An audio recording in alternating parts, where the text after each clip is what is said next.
Hey everyone, Jesse here in the studio again with another video for you guys. This time we're going to be talking about a huge, major topic, AI. Now, AI has of course had a huge importance to us in the wedding industry and in our lives over the last several years, but I think it's important to look into specifically the ways in which AI can truly, drastically improve your business, and also pay attention to some of the negatives that could go along with it. And there are a few, but I think it's important to know as a wedding photographer, as a full-time portrait and wedding photographer, I should say, there are huge benefits to incorporating applications that are AI-driven and AI-based into your workflow so that you can not only create a better end product for your clients, but also make your lives a little bit easier on the workflow end, cut down the time you're spending doing certain things, and just kind of, get to the final result quicker. And why not take advantage of something that's giving us that ability to do so? Now, I understand the arguments against it. Now, some people may say that when it comes to certain things within the photography industry, that AI is sort of taking away from the authenticity of certain things, all right? It's taking away from that personal touch, if you will, that we all have as photographers and part of our businesses and what we do. But I don't see that. Like, I understand that point of taking away sort of that authenticity, if you will, but at the same time, I think if you're using it properly, this is just another way, like another extension of your team. So rather than hiring someone physically who has to come in or who you have to send files to and you have to train and could potentially leave and move on, this is a steady force that's constantly learning more and more about who you are, your business, and how you do things. And you never have to worry about them finding a different job or quitting on you and then having to start the process all over again. If anything, it just keeps getting smarter, keeps getting better as tech improves and as you feed it more information.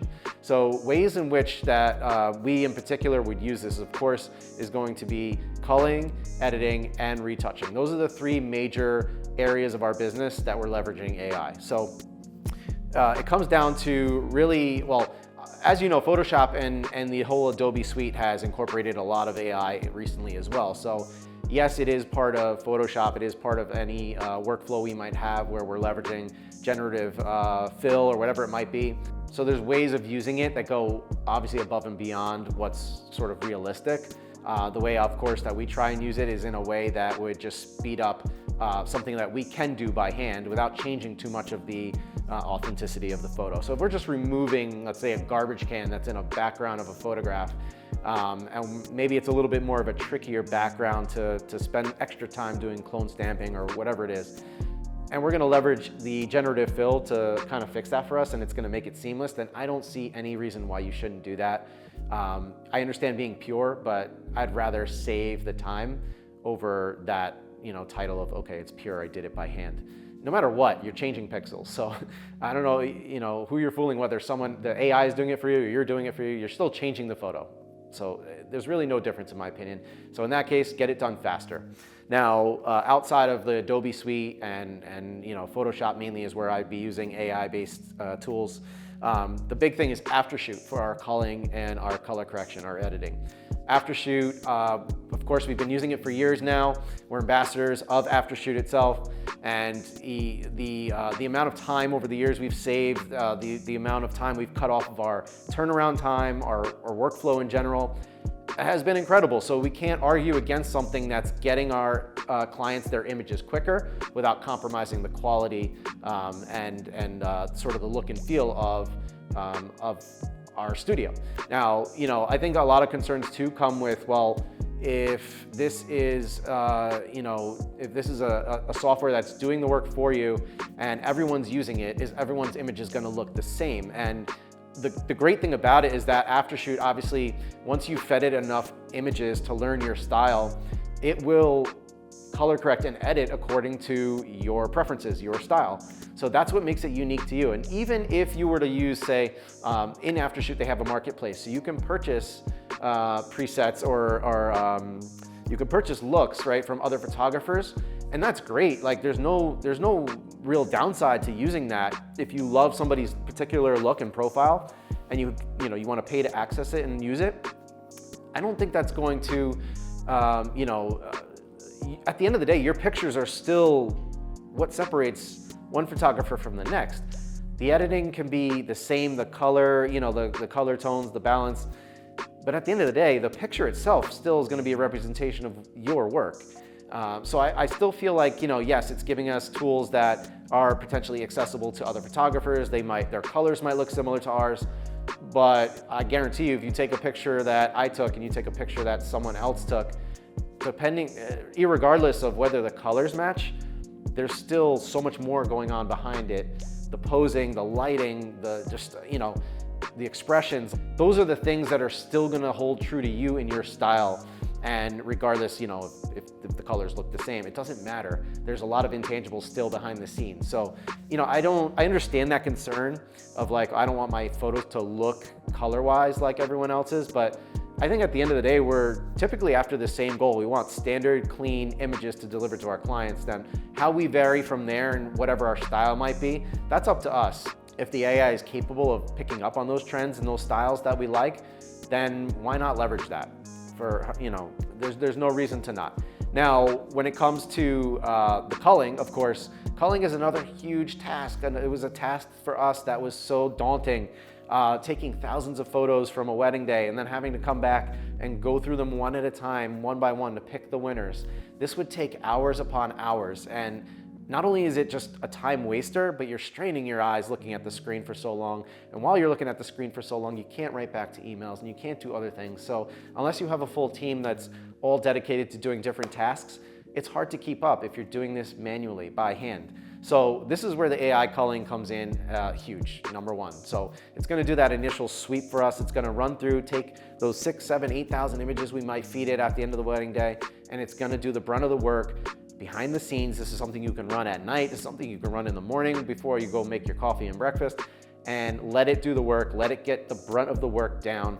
Now, for us personally, we're still gonna have our hands in the pie here. So we're still gonna be going back, reviewing the images that were selected. We know what the day looked like. We know how, for me and my perspective, I know what the moments were. It's not gonna miss moments, but you still may want to include additional images or maybe remove some of the images that it marked, depending on how it did during that cull. Every wedding's unique, so every wedding might require a little extra attention based on the particular couple, the particular moments that happened, but for the amount of work that it saves you up front, I think it's no-brainer.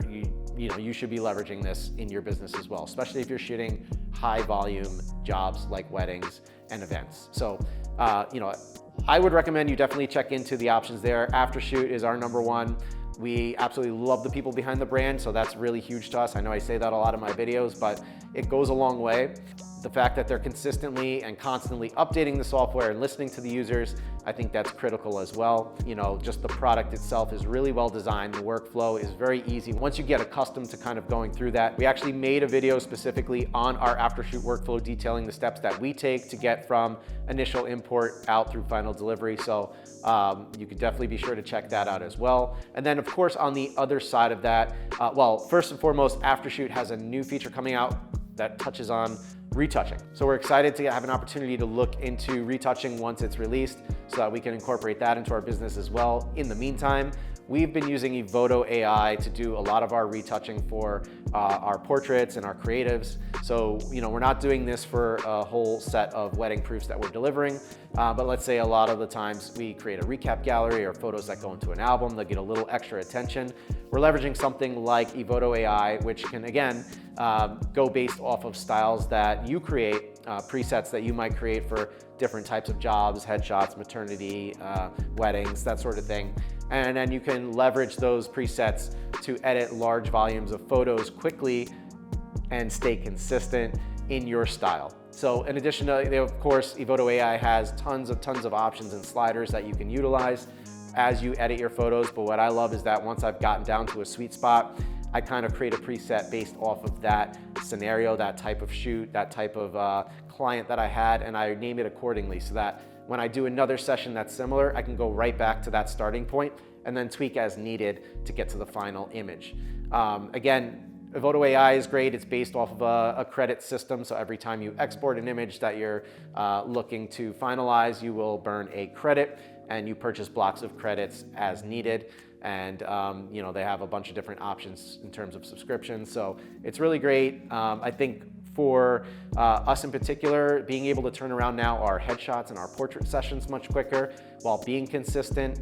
Our clients has absolutely loved their images that we've been delivering. And the great thing about it is you can go back and re-edit a photo. If you did have to make an adjustment or a revision, you can always go back, and as long as you didn't rename that file or move it from its original export location, you will not burn another credit by making that revision. So that's really great. You don't have to worry about going back and doing 2, 3, 4 revisions and losing 4 credits. It doesn't work that way. So that's a great way to, again, speed up your retouching workflow. Again, I'm also excited to see the aftershoot version of retouching once it is fully released. And I think there's a lot of great opportunity here, all AI-based things that you should be incorporating for that reason of saving time and being able to dedicate your resources towards other areas of your business, whether it's marketing, whether it's answering more emails or whatever it might be, or whether it's doing something personal with your kids and your family. So great ways to kind of take advantage of the technology that's out there. I think, using everything with caution, right? Making sure it doesn't completely interrupt the integrity of what you do and what you're behind, what you believe. But at the end of the day, you have 2 choices. Do it yourself manually and spend more time working, or leverage the amazing tools that are available to us and get some more time back for yourself. So hope this video has been helpful. I look forward to seeing you guys on the next one. And as always, you can comment down below if there's a topic you'd love to see us create a video for. We'd be happy to do that. In the meantime, have a great rest of the week, and we'll talk soon.